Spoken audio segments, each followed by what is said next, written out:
The Cuban-American community is still fuming following Ozzie Guillen's comments about his admiration for Fidel Castro.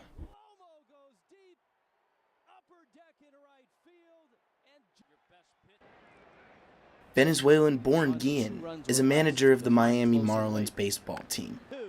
Miami is a city known for the largest Cuban-American population in the country. Guillen's comments did not sit well in the community.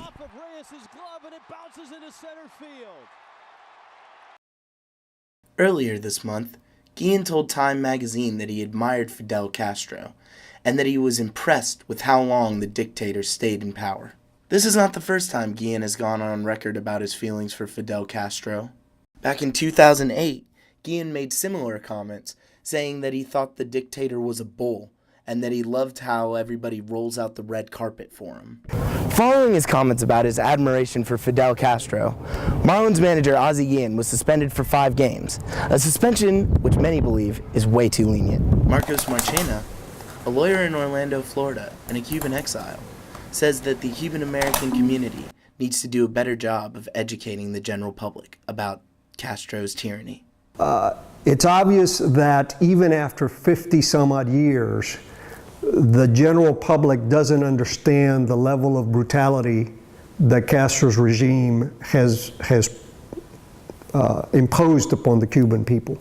The thousands of executions that were from this guy's against us, he gets executed tomorrow. No appeal, no long process of appeal. And the hundreds of thousands of people that have been tortured over time is not part of the general knowledge and psyche of the American public. Other Cuban Americans believe that Guillen's comments were hurtful and it shouldn't have been done in the first place.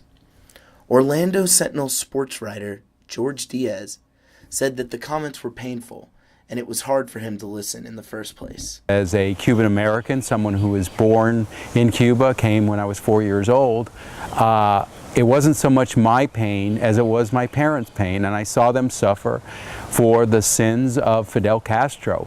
I don't think that it's too much of a hyperbole to say that he is our Hitler. That's how bad, that's how deep the pain is for a lot of Cuban Americans, including my parents, both of whom had passed. So when somebody says something about Castro in such a positive, like, oh, he's a great guy, or I love him, or whatever, that's not going to sit very well with me or anyone else, obviously, in the Cuban American community. For District News Now, I'm Trey Dyer.